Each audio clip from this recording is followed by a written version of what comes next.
I was 13 when my family decided I was guilty without asking a single question. I didn't steal my dad's credit card. I didn't even touch it.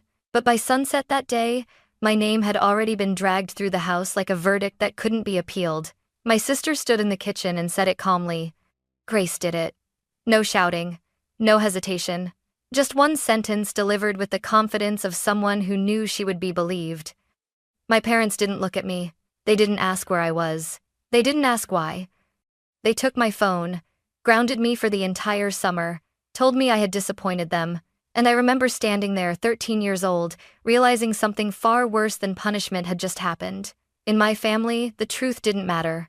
3 days later, my aunt asked one question no one else did, and everything began to fall apart. Emily had always been the kind of daughter parents liked to show off. At school events, teachers shook my parents' hands and told them how lucky they were. Neighbors smiled at her like she was already someone important. Even strangers seemed to assume good things about her before she said a single word. At home, it was the same. If Emily spoke, people listened. If Emily made a mistake, it was understandable. If Emily wanted something, there was always a reason she deserved it. I wasn't treated badly. That's what made it harder to explain. I wasn't yelled at. I wasn't ignored outright. I was just managed, corrected, quietly reshaped into something easier to overlook. I learned early how to take up less space. While Emily practiced debate speeches in the living room, projecting her voice like she already owned the future, I stayed in my bedroom with a sketchbook on my knees. Drawing felt safer than talking. Paper never interrupted me. It never sighed when I took too long to explain myself. At dinner, my parents asked Emily about school first. How was debate practice? Did your teacher mention the competition? Have you thought more about colleges? Then their eyes drifted toward me, almost as an afterthought. And you, Grace? My mom would ask, already reaching for the salt. I'm fine, I'd say. That answer made things easier. For everyone else. Emily noticed all of this long before I did. She noticed how my parents' faces softened when she spoke, how their shoulders relaxed, like the world made more sense when her voice filled the room. She noticed how my words were weighed differently, how I had to prove things she was simply assumed. She learned the rules of our family quickly. Rule 1, Emily was reliable. Rule 2, I was questionable. Rule 3, when something went wrong, start with me. It wasn't written anywhere. It didn't need to be. The week before everything happened, I remember sitting at the kitchen table while Emily scrolled on her phone. Dad was searching the drawer for his credit card, muttering under his breath. Did you move it? He asked Mom. She shook her head. Emily wouldn't touch it. No one looked at me. But I felt the thought pass through the room anyway. Emily glanced up, just for a second. Our eyes met. She smiled. Not a cruel smile. Not even a smug one. It was calm, confident. That was when I should have known something was coming. Looking back now, the accusation didn't feel sudden. It felt prepared. Like a door Emily already knew how to open. Because when the receipt appeared a few days later, and my parents stood there holding proof they didn't understand, Emily didn't hesitate. She didn't ask questions. She didn't express surprise. She simply filled the silence. I think Grace did it, she said. Not maybe. Not I'm not sure. Think. That word did all the work for her. It sounded reasonable, thoughtful, concerned. And just like that, the story had a direction. I remember opening my mouth, ready to explain, ready to say anything that would slow things down. But the room had already moved on. My parents weren't angry yet. That came later. Right then, they were disappointed, and somehow, that felt worse. Emily leaned back against the counter, arms folded loosely, like the matter had already been settled. She didn't look at me again. She didn't have to. She already knew what I was about to learn the hard way. In our family, being believed mattered more than being right. The receipt appeared on a Tuesday morning. I remember that clearly because Tuesdays were usually quiet. No rushing, no surprises, just routines stacked on top of each other like they always were. That morning, my mom called my name from the kitchen. Grace, come here. Her voice wasn't sharp. That scared me more. I walked in and saw my parents standing side by side near the counter. My dad was holding a piece of paper, his brow furrowed like he was trying to solve a puzzle that offended him. My mom's arms were crossed. Emily was already there, leaning against the fridge, scrolling on her phone like she had nowhere else to be. What's going on? I asked. My dad didn't answer. He handed me the paper. It was a receipt. An electronics store I'd passed 100 times but never gone into. A date. A total. $186.42. Do you want to explain this? My mom asked. I stared at the paper, confused. Explain what? My dad exhaled slowly. This was charged to my card. I didn't buy anything, I said. The words came out fast, automatic, like my body was trying to protect me before my brain caught up. Emily looked up then. I saw her looking at headphones online, she said casually. Yesterday. I turned toward her. I was just browsing. My mom cut me off. Grace, this isn't the time to argue. I'm not arguing, I said. I'm telling you, I didn't do it. Dad rubbed his temples. The card was in the kitchen drawer. Now it's not. I felt my stomach drop. So you think I took it? I asked. No one answered. That silence told me everything. Emily slipped her phone into her pocket and tilted her head slightly, like she was trying to help. You've been wanting new headphones for weeks, she said. It makes sense. That word again. Sense. I looked at my parents, waiting for one of them to ask the obvious question. When did this happen? Where were you? Why would you risk this? Instead, my mom said, we're very disappointed in you. I didn't steal anything, I said, my voice shaking now.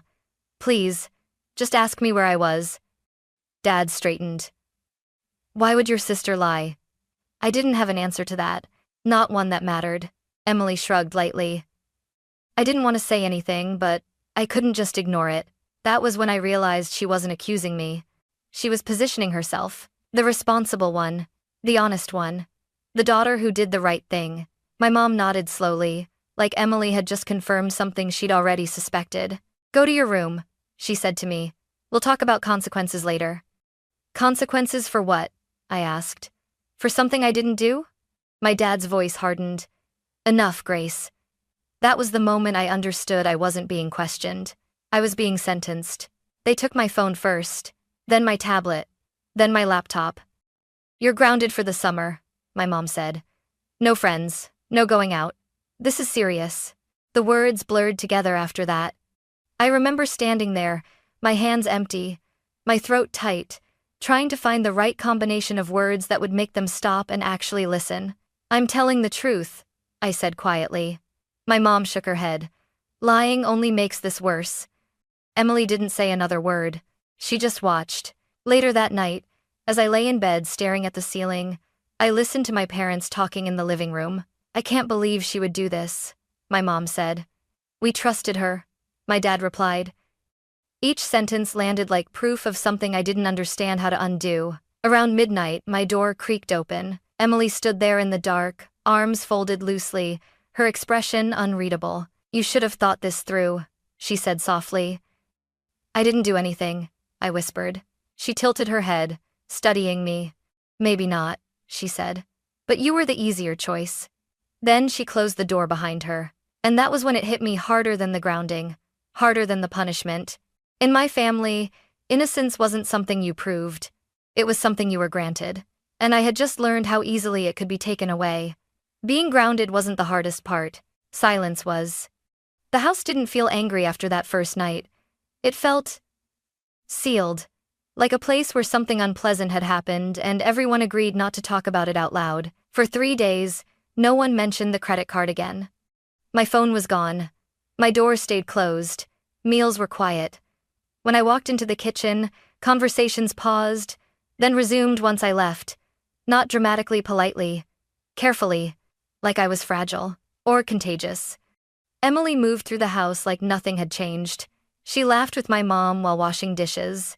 She sat beside my dad on the couch, helping him scroll through emails. She told stories about debate practice and upcoming competitions, her voice light and animated.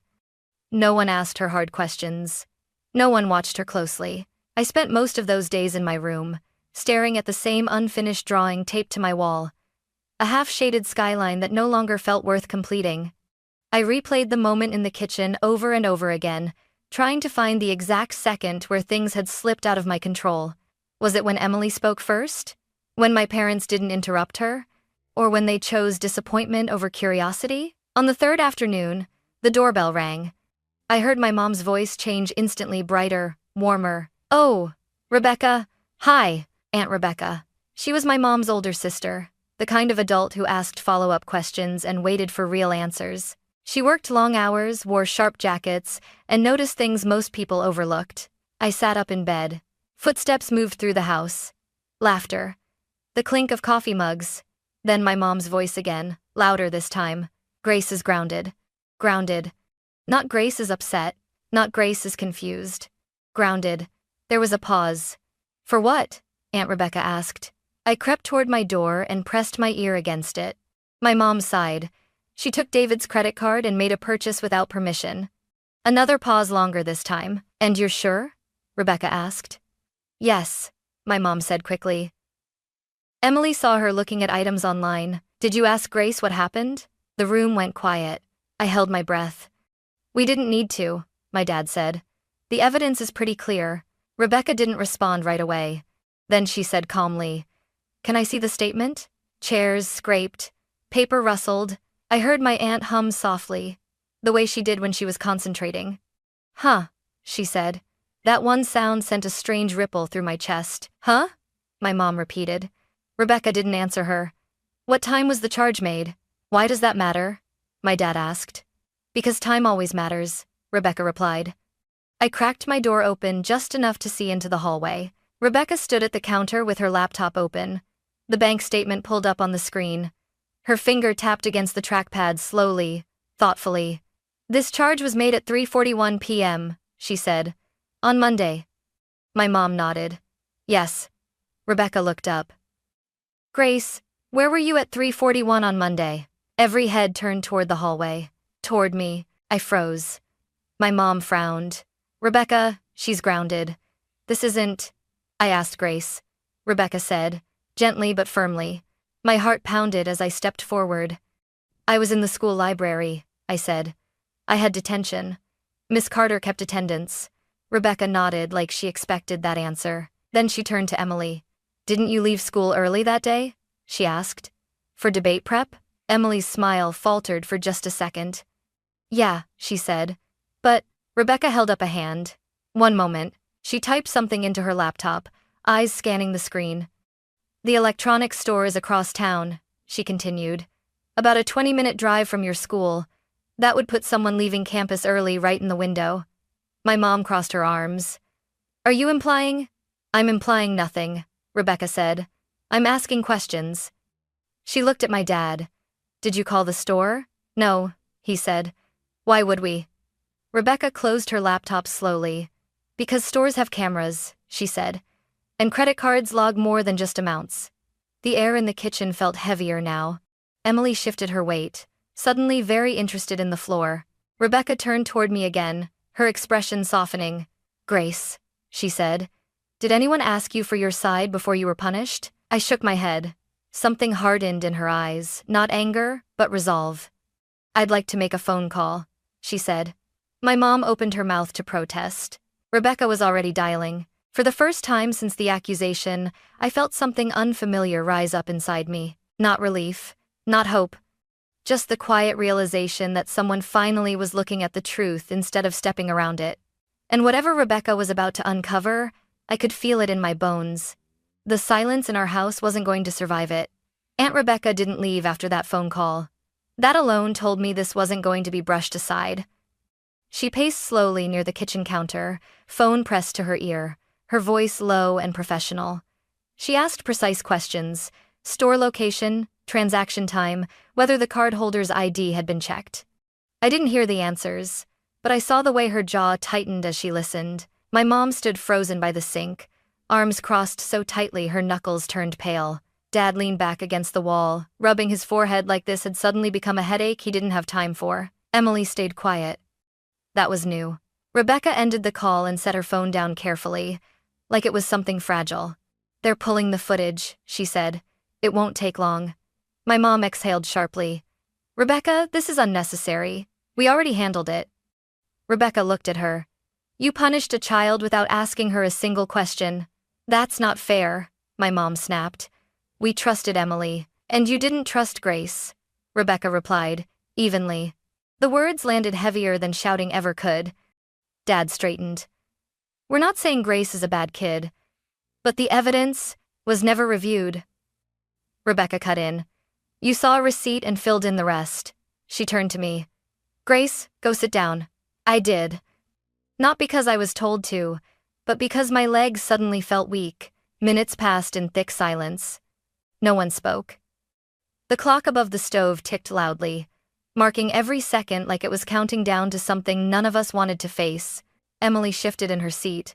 Can we just drop this? She said finally. It's not that big of a deal. Rebecca looked at her for the first time since the call. Why would you say that? She asked. Emily shrugged. Dad's card got paid off. No one was hurt. I felt something twist in my chest. No one? I asked quietly. Emily didn't look at me. I didn't mean... Rebecca held up her hand again. Stop. Her voice wasn't raised. It didn't need to be. This is exactly how harm gets minimized, she said. By pretending inconvenience is the worst outcome. My mom scoffed. So what are you suggesting? That Emily stole from us? Rebecca met her gaze. I'm suggesting we wait for facts. The doorbell rang. Every head snapped toward the front door. Dad moved first, his steps hesitant. When he opened it, a uniformed store manager stood on the porch, holding a tablet. Mr. Miller? He asked. You requested footage related to a disputed transaction. Rebecca stepped forward.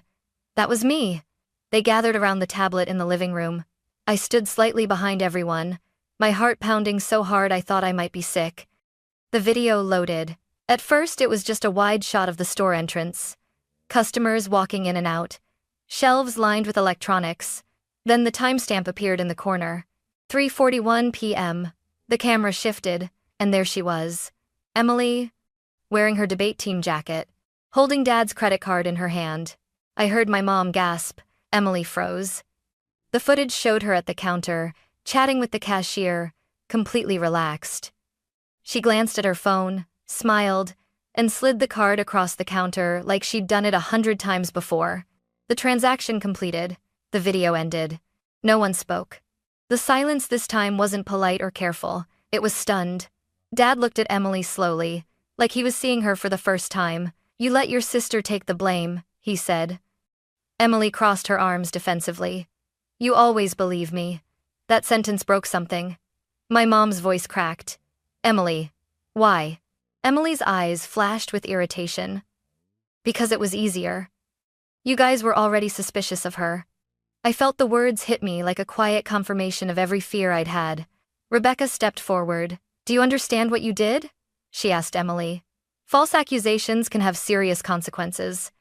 Emily rolled her eyes. She's 13. Nothing would have happened. Something did happen, Rebecca said. She lost her voice in her own family. My mom covered her mouth. Dad sank onto the couch, staring at the floor. I trusted you, he said softly. Emily's posture stiffened. You trusted me because I've never given you a reason not to. Rebecca nodded. And now you have. My mom turned toward me. For the first time since this started, she really looked at me. I'm sorry, she whispered. We should have listened. The words felt heavy, late, but real. Emily stood abruptly. So what, now I'm the villain? No, Rebecca said. You're responsible. Emily scoffed. For one mistake? For understanding the system well enough to abuse it. Rebecca replied calmly. Emily opened her mouth to argue. Rebecca didn't let her. This stops now, she said. And it doesn't end with an apology. There needs to be accountability. The room felt smaller, tighter. I sat there, silent, realizing something important. This wasn't just about the credit card anymore. It was about who my family protected. And for the first time, that protection wasn't automatically aimed at Emily. The truth had stepped into the room, and it wasn't leaving quietly. The store manager left quietly, like he didn't want to be part of what came next. The door closed behind him, and the house fell into a different kind of silence, one that felt exposed, like all the walls had been peeled back at once. My mom sat down at the dining table, hands trembling. She kept opening her mouth like she wanted to say something, then closing it again. Dad stayed on the couch, elbows on his knees, staring at the carpet. Emily stood near the window, arms crossed so tightly it looked like she was holding herself together. Aunt Rebecca was the only one who didn't seem unsure of where to stand. "This isn't over," she said calmly. "Not if you want this to end the right way." My mom looked up. "What does that mean?" "It means you don't pretend this didn't happen," Rebecca replied. "And you don't rush past it just because it's uncomfortable." Emily let out a sharp laugh. "So what, now I'm grounded for life?" Rebecca turned to her. "This isn't about punishment, it's about responsibility." Emily scoffed. "I already said I needed the money." "That's not an explanation," Rebecca said. "That's an excuse." I watched my sister's confidence crack, not completely, but enough to notice. She had always known how to speak in ways that softened things, twisted them just enough to land safely. This time, no one rushed to catch her. My dad finally spoke. His voice sounded older than I remembered. "Emily," he said, "you watched us punish your sister for something you did." Emily shrugged. "You didn't ask questions." That hurt more than if she'd shouted. Rebecca stepped in before my parents could respond. "This is where I need to be very clear," she said. "What happened here could have gone much further. False accusations, especially involving financial misconduct, can follow a child. School records, store reports, even legal issues if things escalate." My mom's face drained of color. "Grace is 13, Rebecca continued. "She didn't have an advocate in this house until today." I felt something tighten in my chest, not pain, not anger. Recognition. My mom turned toward me, eyes glossy. "I didn't realize." "That's the problem," Rebecca said gently. "You didn't realize because you didn't ask." My dad nodded slowly. "What should we do?" Rebecca took a breath. "First, you document what happened. Not to punish Emily, but to protect Grace. If this ever comes up again, there needs to be a clear record of the truth." Emily's head snapped up. "You're writing this down?" "Yes," Rebecca said. "Accountability leaves a paper trail." Emily opened her mouth, then closed it. For the first time, words failed her. My mom stood and walked over to me. She hesitated, then sat beside me on the couch. "I'm sorry," she said quietly. "Not just for today, for not listening." I didn't know what to say. I nodded. It wasn't forgiveness. It was acknowledgement. My dad joined us, his voice steady but heavy. "We failed you, Grace. We trusted the wrong process." I swallowed hard. "I just wanted you to ask me." The simplicity of that sentence seemed to break something in him. "I know," he said. Emily shifted her weight again. "So, what happens now?" Rebecca answered before anyone else could. "Now you lose the benefit of being assumed right." Emily frowned. "That's not fair." Rebecca met her gaze. "Neither was what happened to your sister." My mom took a deep breath. "Emily, your privileges are suspended. Debate, social events. And you'll be writing an apology not just to us, but to Grace." Emily's eyes widened. "An apology letter?" "Yes," my dad said firmly. "In your own words, no excuses." Emily looked at me, then really looked at me. There was frustration there. And something else. Uncertainty. She didn't say anything. That night, my parents returned my phone. Not ceremoniously, not like a prize, just quietly, like they understood it had never been the issue. Later, as I lay in bed scrolling through messages I'd missed, I heard voices downstairs. Low. Serious. Rebecca's voice stood out. "This isn't about one incident," she said. "It's about a pattern." I turned my phone off and stared at the ceiling. For the first time since this started, I didn't feel small. I felt grounded. In a different way. Not punished. Anchored. I knew things wouldn't magically be fixed. Emily was still Emily. My parents were still learning how to listen. But something had shifted. The system that always worked in my sister's favor had finally been questioned. And once a system is questioned, it never fully resets. I closed my eyes, knowing the hardest part wasn't over yet. Because accountability doesn't end with the truth being revealed. It begins there. The apology didn't come right away. Emily avoided me for 2 days. She stayed in her room with the door shut, music playing just loud enough to be heard but not loud enough for my parents to comment on it. At dinner, her chair was empty. When she did appear, she spoke only when spoken to, and even then, carefully. The house felt divided. Not loudly, not obviously, but in the way people choose where to sit, in who makes eye contact, in who speaks first. My parents hovered around me more than usual, asking if I needed anything. asking how I was feeling, asking questions they'd never asked before. How was your day, Grace? Did you want help with your homework? Are you okay? Each question landed with mixed weight. Part of me wanted to lean into it to finally take up the space I'd been shrinking myself out of for years. Another part of me felt like I was standing in the aftermath of an earthquake, waiting to see what else would collapse. On the third evening, my dad called everyone into the living room. Emily came last. She stood near the doorway, arms crossed, chin lifted like she was bracing herself. "We need to talk," my dad said. Emily sighed. "About what?" "About accountability," my mom replied. Emily's mouth tightened. "I already lost everything. Debate, my phone, my weekend plans. This isn't about losing privileges," my dad said firmly. "It's about trust." Emily laughed, sharp and bitter. "You're acting like I committed a crime," has stated against of him. Aunt Rebecca, who had stayed longer than planned, spoke up from her chair. "You committed a serious ethical violation," she said calmly. "And you let your sister suffer for it." Emily turned on her. "You don't live here." "No," Rebecca agreed. "That's why I can see this clearly." The room went still. Emily looked at my parents. "So you're just taking her side now?" My mom's voice wavered. "There aren't sides, Emily." "There are always sides," Emily shot back. "You just switched. That hurt more than I expected, because for her, fairness felt like loss." My dad stood up. "We didn't switch sides. We corrected a mistake." Emily's eyes flashed. "You humiliated me." Rebecca leaned forward slightly. "No, the truth did." Emily turned toward me then. "You happy now?" she asked. The room held its breath. I felt every old instinct rise up inside me. The urge to shrink, to stay quiet, to let the moment pass without making waves. But something in me had changed. I stood. "I'm not happy," I said. My voice shook, but I didn't stop. I was grounded for an entire summer without being asked a single question. I was called a liar in my own house. "And you watched it happen," Emily scoffed. "You'll get over it." I shook my head. "You don't get to decide that." The words surprised even me. My parents stared. Emily looked unsettled. "You knew they'd believe you," I continued. "You knew I wouldn't be heard. That's why you did it." Emily opened her mouth, then closed it. For the first time, she didn't have a response ready. "That's not fair," she said finally. I laughed softly, a sound that came from somewhere deep and tired. "Neither was what you did." My dad exhaled slowly. "Emily, you're going to apologize. Not because we're forcing you, but because it's necessary." Emily's jaw tightened. "And if I don't?"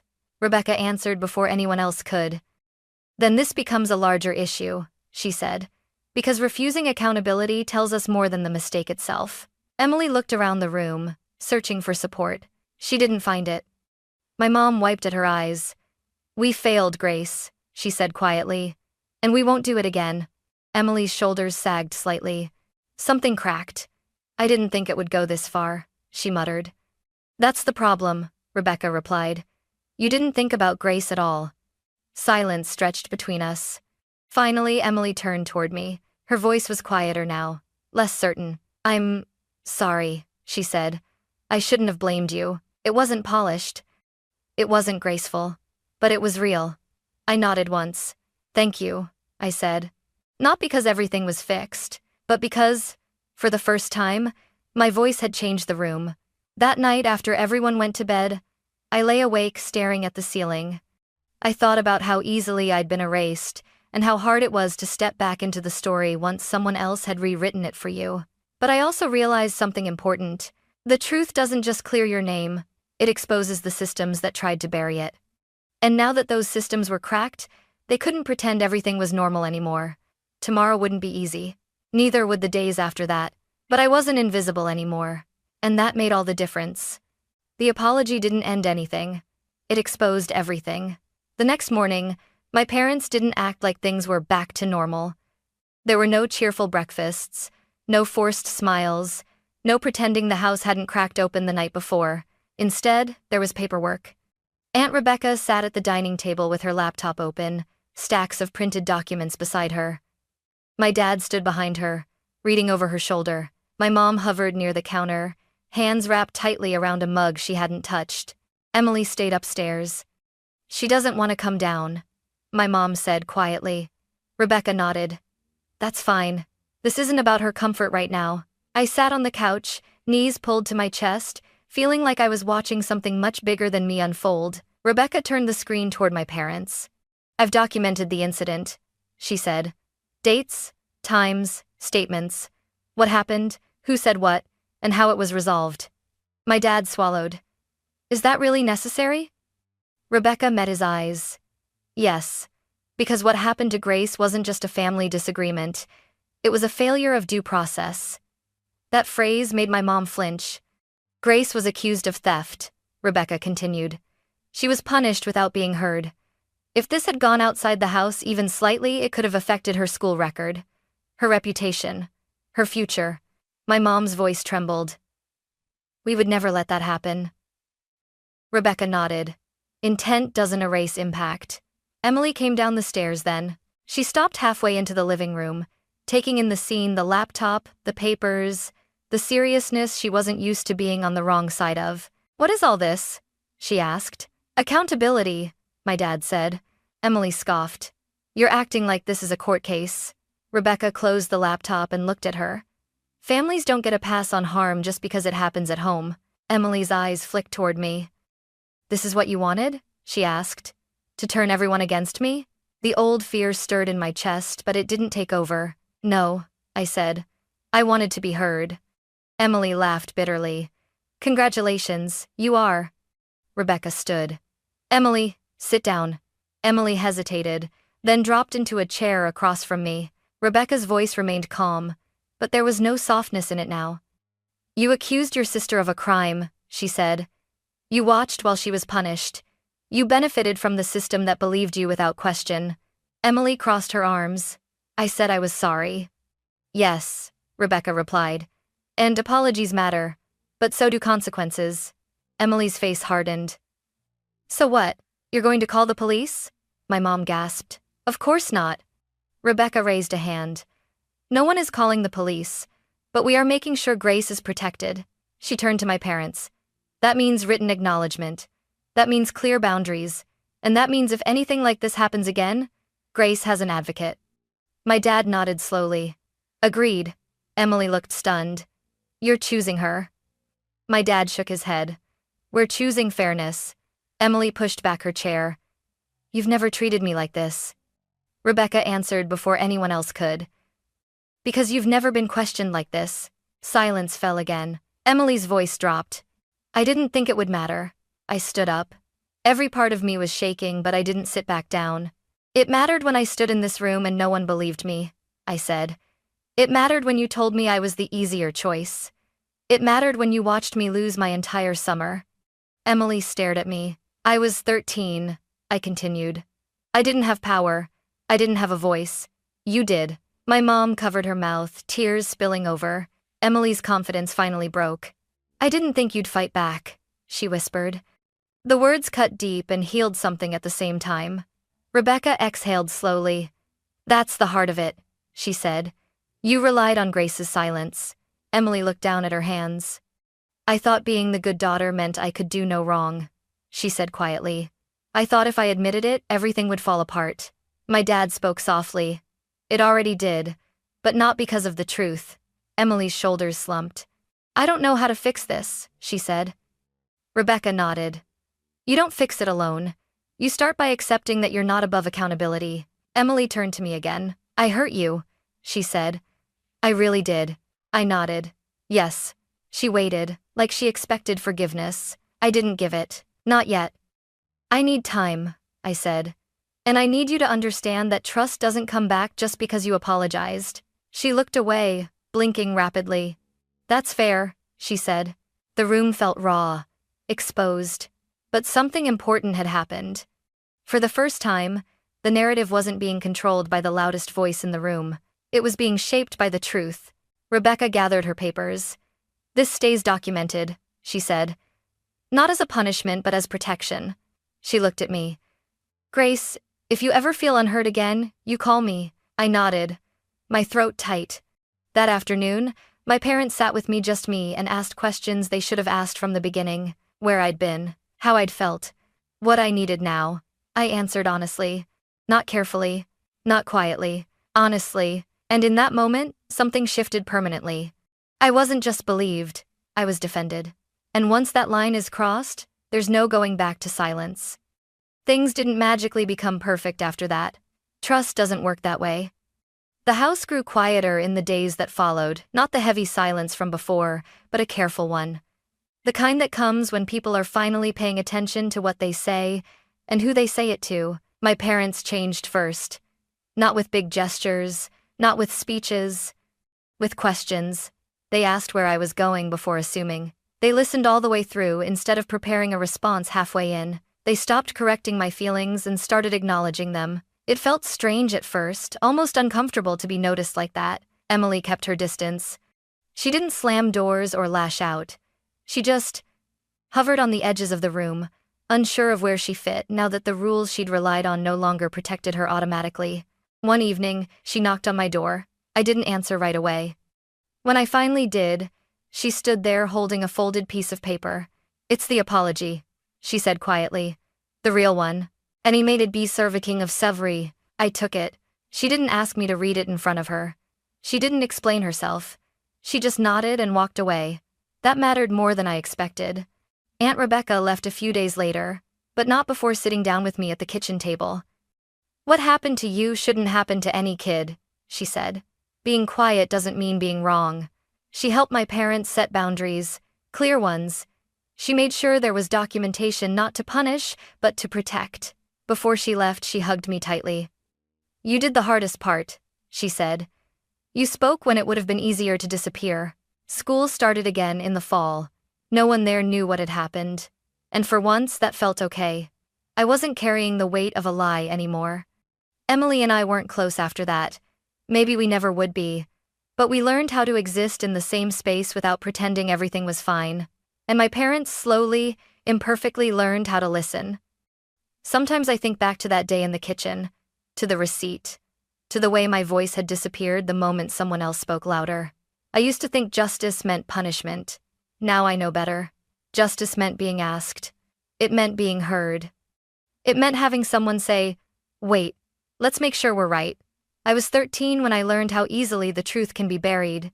But I was also 13 when I learned something just as important. Silence isn't proof of guilt, and being believed can change the shape of your entire life. I wasn't the perfect child. I didn't need to be. I just needed someone to listen. And this time, they finally did.